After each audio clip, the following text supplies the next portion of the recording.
रंग दे बसंती लुक का इंतजार बहुत कर रहे हैं। पर्सनली सबसे पहले तो आपने दिखा दिया, उसके लिए थैंक यू।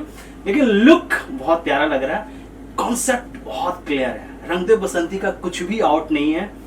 और ये लग रहा है कि एक सेट करेगा, जैसे संघर्ष 2 ने एक सेट कर दिया, एक बेंच मार्क सेट किया, रंग दे बसंती मुझे लग रहा है कि वही बेंच मार्क सेट करने वाला है क्या? नहीं, देखिए कि जैसे कि पठान, शाहरुख खान जी का पठान आया तो हिंदी इंडस्ट्री को एक बड़ा सौगात मिला जी।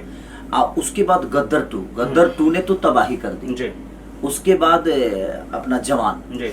तो कहीं ना कहीं जो हिंदी इंडस्ट्री को धरातल में जा रही थी, साउथ इंडस्ट्री ऊपर आ रही थी जी। तो तब साउथ इंडस्ट्री ऊपर आने का कारण उनका कैनवास जी, उनके पास कहानी, उनकी एक्टरों का जज्बा, उनके एक्टरों का मेहनत, और वही चीजें शाहरुख खान जी ने और सनी पाजी ने की।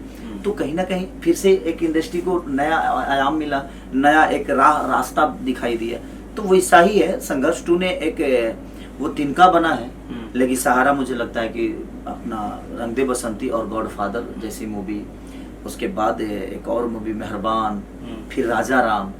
तो कोशिश मेरी हर दिन है कि कोई भी काम करूं तो उसमें कुछ ऐसा हो जिससे हमारे भोजपुरी भाषा के लोग जो भूल गए हैं उसको दोबारा फिर से रिपीट करके और दुनिया को बताया जाए कि नहीं, हमारा संस्कार ये है, हमारी चीजें यहाँ तक है। जब भैया राजा राम के कॉन्सेप्ट की बात करते हैं, अभी पराग सर आपके पास आए कॉन्सेप्ट लेके, तो क्या वाकई में ही एक टाइम में आपने एक्सेप्ट कर लिया या फिर उसमें कुछ करेक्शन किया? क्योंकि मुझे लग रहा है कि एक एक्टर को भगवान के रूप में गेटअप धारित करना बहुत ही कठिन काम है। और सबसे ज्यादा जो स्माइल होता है, जो मर्यादा पुरुषोत्तम राम जी खुद बने थे जो दूरदर्शन पे, उन्होंने कहा था कि स्माइल बहुत जरूरी थी, और वो स्माइल आपने परफेक्ट दिया है उस चीज पे। तो उसके लगी क्या तैयारी थी, मतलब वो फील कैसे लेके आया कि मतलब एज ए एक्टर फील आपने कैसे लेके आया कि भाई मुझे राम का कैरेक्टर करना और वही छवि जो दूरदर्शन पे, वही छवि यहाँ पे प्रेजेंट करना है? मतलब देखिए, कष्ट तो बहुत होता है, क्योंकि आप एक छोटा कैरेक्टर नहीं है।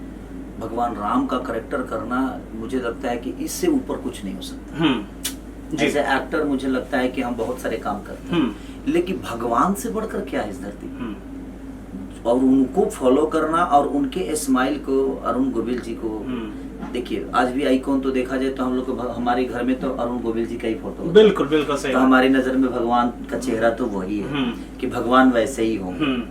तो उनको फॉलो करना और भगवान के चेहरे को अपने अंदर लेना, उनके चलने का तरीका, उनका बोलने का तरीका, हमने भगवान को तो देखा